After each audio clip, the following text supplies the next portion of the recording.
Bienvenue à mon channel, je m'appelle Zari et vous êtes en train de voir le channel de Finance Square. C'est ma première fois que je suis en train de faire pour vous une vidéo francophone, français pour les gars qui comprennent le français. Dans cette vidéo, je vais vous parler de e-commerce, comment ça marche, comment ça fonctionne, comment vous pouvez faire de l'argent dans l'e-commerce et plusieurs options. On va commencer. Pour qu'on commence, il faut qu'on vous parle c'est quoi l'e-commerce. L'e-commerce, c'est la vente de l'achat de marchandises par l'internet. C'est-à-dire si vous êtes acheteur, vous êtes en train de acheter de produits par le vendeur de l'internet.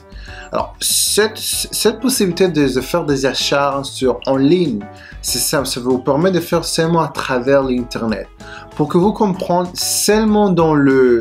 seulement en Amérique, il y a plus que 162 millions de personnes qui sont en train d'utiliser leur portable pour faire leurs achats. C'est très gros nombre. Pour que vous compreniez aussi que seulement la vente en ligne pour cette année 2021 va faire presque de 5 milliards de dollars. C'est une très grosse somme. Ça me fait penser à beaucoup de choses. Alors, pour que ce soit efficace, il fallait que vous compreniez que la plupart de la somme qui ont dans ces e-commerce vente en ligne, 60% c'est à travers les femmes. Les femmes gaspillent 60% plus que les mecs.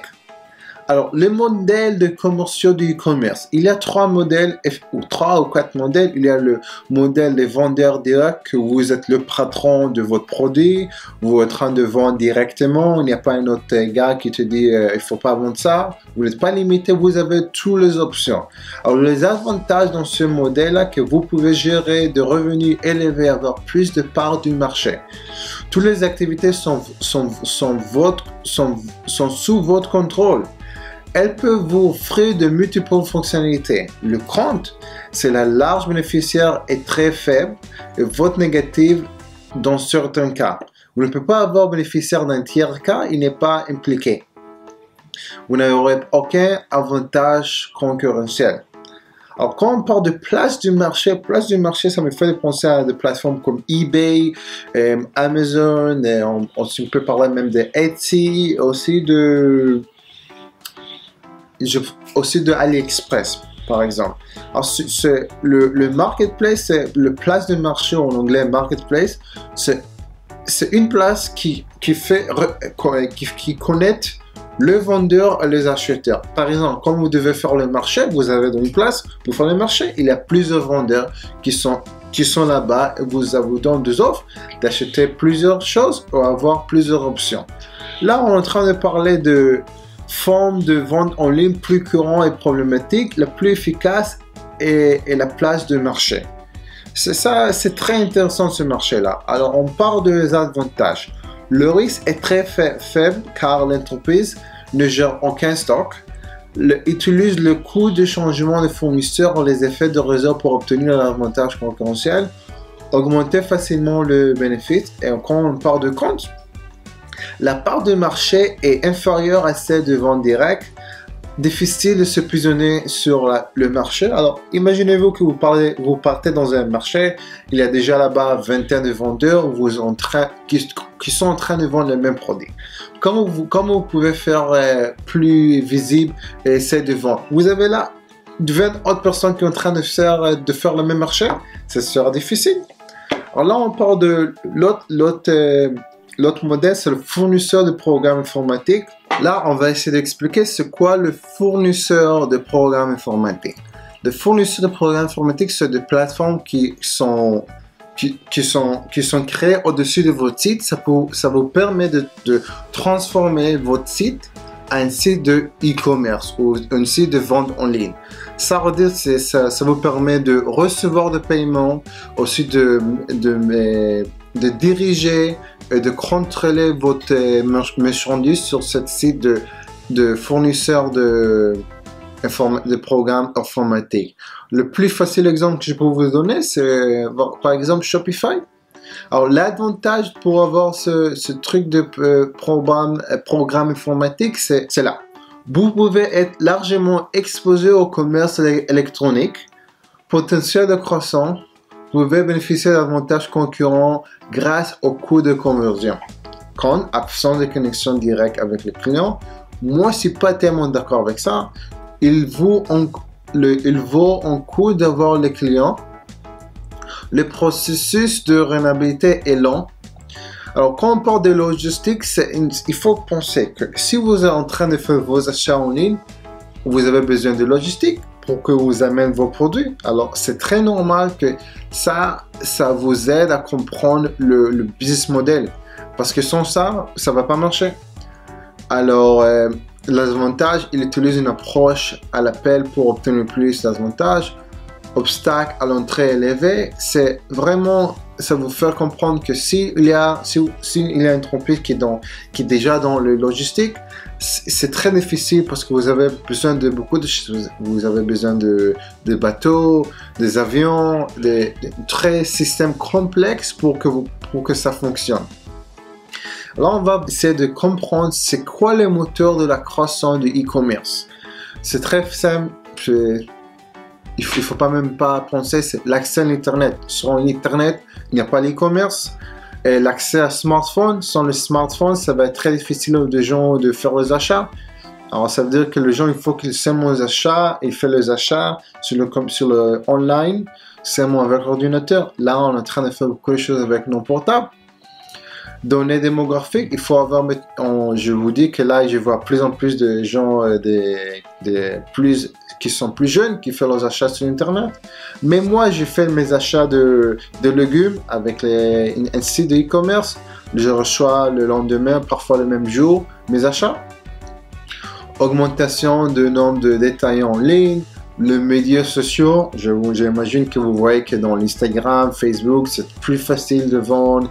Il y a un petit link que vous pouvez appuyer pour faire vos achats. C'est très très simple. Ça vous vraiment ça aide à augmenter les achats dans ce commerce de e-commerce.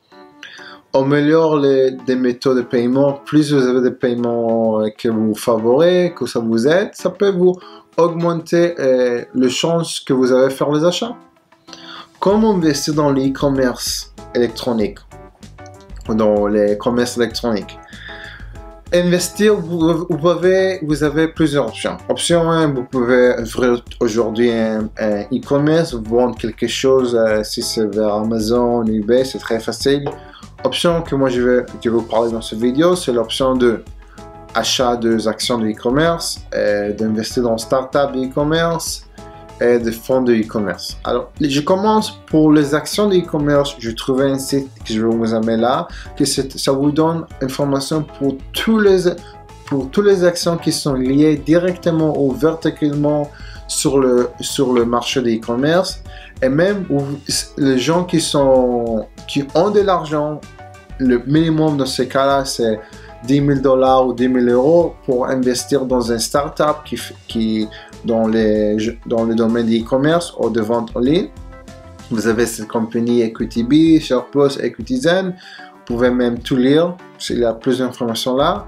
Mais si vous n'avez pas 10 000 euros, comment vous pouvez rentrer dans ce marché? Là, j'ai trouvé une entreprise européenne que vous pouvez même commencer avec 100 euros. Vous pouvez investir dans le start-up ou dans les domaines qui sont vraiment même pas listés, mais que vous connaissez. Mais il y a toujours de risques parce que c'est une entreprise qui n'a pas de liquidité et ça peut prendre déjà 2 ans, 3 ans, parfois 5 ans, parfois même pas. Ils vont jamais faire un listing sur le stock marché. Alors il faut toujours penser à ça. Là, on vous parle de fonds de e-commerce. Alors là, je fais un exemple de la plateforme d'eToro où ils ont le shopping cart. Ça vous vraiment donne un très détail information pour vous faire comprendre c'était combien de l'argent ou combien d'argent ils ont perdu dans les années dernières. Alors, si on regarde dans le 2020, par exemple, cette industrie a fait 139% seulement l'année dernière. Et si vous voulez regarder dans les dernières années, J'ai fait une petite moyenne pour vous. Les moyennes, c'est 55%.